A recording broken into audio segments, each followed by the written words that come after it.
আলাইকুম রহমতুল্লাহি ওয়া বারাকাতুহু। মহান আল্লাহ দরবারে লাখো কোটি শুকরিয়া, রাসূলের উপর দরুদ এবং শহীদ ভাইদের আত্মার মাগফিরাত কামনা করছি। প্রাণপ্রিয় উপস্থিতি, আমরা যারা এখানে উপস্থিত হয়েছি, আমাদের আবু তালেব ভাই অনেক কথা বললেন, অনেক তথ্যবহুল কথা বললেন। আমি তার ভিতর থেকে একটি কথা বলতে চাই, সেটা হলো আমরা যেমনভাবে একজন ইমাম নিয়োগ করতে গেলে তার পোশাক, তার পরিচ্ছদ, তার ব্যবহার, তার ভাষা, তার কোরআন এবং হাদিসের প্রতি জ্ঞান এবং কোরআন এবং হাদিসের আলোকে ঠিকঠাক আমল করে কিনা, এটা যেমন ভাবে দেখি, ঠিক তদ্রুপ ভাবে একজন নেতা নির্বাচন করার ক্ষেত্রে তার সততা, ন্যায়পরায়ণতা, তিনি দুর্নীতি মুক্ত কিনা, চাঁদাবাজ মুক্ত কিনা, তিনি ন্যায় এবং ইনসাফের রাষ্ট্র গঠন করতে পারবেন কিনা, এটাও আমাদের দেখা প্রয়োজন। সংগ্রামী উপস্থিতি, এজন্য আগামীতে যে নির্বাচন আসতেছে, এই নির্বাচনে, নেতা নির্বাচনের ক্ষেত্রে আমাদের চিন্তা করে ভেবে এরপর নেতা নির্বাচনের দিকে যেতে হবে। এরপরে যে কথা বলতে চাই, এদেশের মানুষ এমন মানুষকে আগামী দিনে সংসদে পাঠাতে চায় যিনি জনগণের কাছে জবাবদিহিতার জন্য সদা সর্বদা প্রস্তুত থাকবেন। হযরত ওমর রাদিয়াল্লাহু তাআলা আনহু যিনি যখন ক্ষমতায় ছিলেন, ওই সময়ে যুদ্ধ থেকে যে গনিমতের মাল পেয়েছিল, সেখান থেকে কিছু কাপড় পাওয়ার পরে এই কাপড়গুলো জনগণের মাঝে যখন ভাগ করে দেওয়া হয়েছিল, পরের দিন যখন ওমর রাদিয়াল্লাহু তাআলা আনহু তিনি যখন মেম্বারে দাঁড়িয়ে কথা বলছিলেন, তোমাদের উপর যেমন আল্লাহর ফরজ বিধান রয়েছে, আমার উপরে যেমন ঠিক তন্ত্রভাবে আল্লাহর সকল বিধান ফরজ, অর্থাৎ তোমাদের যে অধিকার রয়েছে এই রাষ্ট্রে, আমারও সেই একই অধিকার। তখন একজন যুবক সেখান থেকে দাঁড়িয়ে বলেছিল, হে খলিফাতুল মুসলিমিন, আপনি তো বলছেন যে জনগণের যে অধিকার, আপনারও সেই অধিকার। গতকাল যে গনিমতের মাল থেকে যে কাপড়গুলো আমরা পেয়েছি, এই কাপড় দিয়ে তো একটা জুব্বা তৈরি করা সম্ভব নয়, কিন্তু আপনার গায়ে যে জুব্বা দেখছি, এই জুব্বা কেমনে তৈরি করলেন? তখন ওমর রাদিয়াল্লাহু তাআলা আনহুর ছেলে আব্দুল্লাহ তিনি দাঁড়িয়ে গেলেন এবং বললেন, আমার যে টুকরাটা দেওয়া হয়েছিল, আমার টুকরা এবং আমার বাবার টুকরা একত্রে করে একটি জুব্বা বানানো হয়েছে। প্রাণপ্রিয় উপস্থিতি, আমরা এরকম ভাবে নেতা নির্বাচন করতে চাই যারা জনগণের কাছে জবাবদিহিতা করার জন্য সদা সর্বদা প্রস্তুত থাকবেন। আমাদের যে নমিনি মুহাদ্দিস আব্দুল খালেক হুজুর, উনি বলছেন ওনার যে সম্পদ ছিল, সেই সম্পদগুলো মসজিদ, মাদ্রাসা, এতিমখানা এবং সংগঠনের জন্য তিনি অংশ করে দিয়েছেন।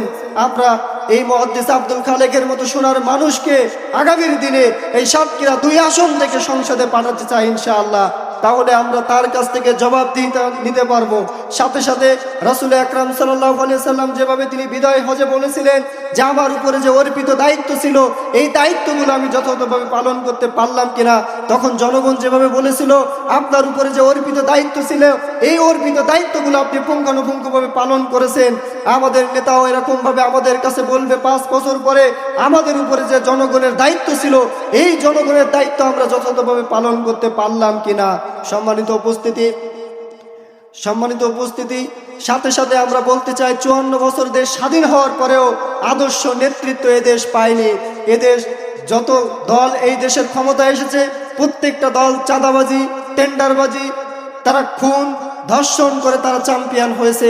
আমাদের যে জোট সরকারের আমলে আমাদের 2 জন মন্ত্রী ছিল, এই 2 জন মন্ত্রীর 1 টাকার দুর্নীতি তাদের পাওয়া যায়নি।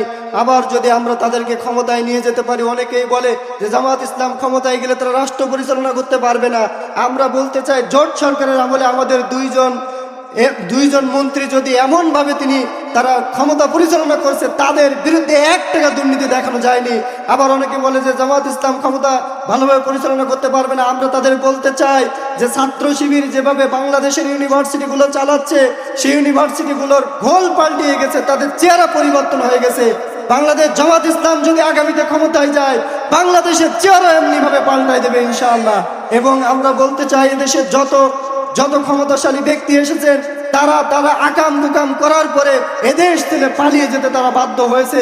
কিন্তু আমাদের নেতৃবৃন্দ, যখন আমাদের শীর্ষস্থানীয় নেতৃবৃন্দকে বারবার গ্রেপ্তার করা হচ্ছিল, ওই সময় বাংলাদেশ ইসলামী ছাত্র শিবিরের প্রথম কেন্দ্রীয় সভাপতি মীর কাসেম আলী ভাই তিনি লন্ডনে ছিলেন। ওই সময় তাকে বারবার বলা হচ্ছিল যে শীর্ষস্থানীয় নেতৃবৃন্দকে থেকে উঠে বলেছিল, চলুন তাওয়াক্কালতু আলাল্লাহ। প্রাণপ্রিয় উপস্থিতি, আমাদের নেতা এজন্য আগামীর বাংলাদেশ জামাত ইসলাম যদি ক্ষমতায় যায়, এদের দুর্নীতিমুক্ত হবে, এদের ক্ষুধামুক্ত হবে, এদের দারিদ্র মুক্ত হবে ইনশাআল্লাহ। এজন্য সাতক্ষীরা সদর এবং দেবহাটার যে আমাদের নমিনি মুহাদ্দিস আব্দুল খালেক, যিনি 40 বছর হাদিস পড়িয়েছেন, যার মতো আমাদের এই সাতক্ষীরায় যতগুলো আলেম রয়েছে, প্রথম 2, 3, 4 জন আলেমের ভিতরে তিনি একজন। এজন্য আসুন সেই মুহাদ্দিস আব্দুল খালেককে আগামী দিনে সংসদে পাঠানোর জন্য আমাদের গুরুত্বপূর্ণ ভূমিকা পালন করতে হবে। প্রতিপক্ষকে কখনো দুর্বল ভাবা যাবে না। এজন্য চলতে ফিরতে উঠতে বসতে আমরা যে পেশার সাথে আছি, আমরা যে কাজের সাথে আছি, সেই কাজে সেখানে কর্মস্থল যেখানেই যায় না কেন দাঁড়িপাল্লার দাওয়াতি কাজ করতে হবে। বাংলাদেশের যে 8টা দল একত্র হয়েছে, ইসলামিক দলগুলো যে একত্র হয়েছে, এটা বাংলাদেশ জামাত ইসলামীর দীর্ঘদিনের স্বপ্ন। আলহামদুলিল্লাহ, বাংলাদেশের সকল ইসলামী শক্তি যেহেতু এক হয়েছে, আমরা আশা করি আগামী দিনের বাংলাদেশ হবে কোরআনের বাংলাদেশ, আগামী দিনের বাংলাদেশ হবে ইসলামের বাংলাদেশ ইনশাআল্লাহ। এই কোরআনের বাংলাদেশ এবং ইসলামের বাংলাদেশে পরিণত করার জন্য আপনারা গুরুত্বপূর্ণ ভূমিকা পালন করবেন ইনশাআল্লাহ সামনের দিনগুলোতে। আপনাদের সেই উদাত্ত আহ্বান জানিয়ে আমি আমার কথা শেষ করছি। ওয়া মা তৌফিক ইল্লা বিল্লাহ। আসসালামু আলাইকুম ওয়া রাহমাতুল্লাহি ওয়া বারাকাতুহু।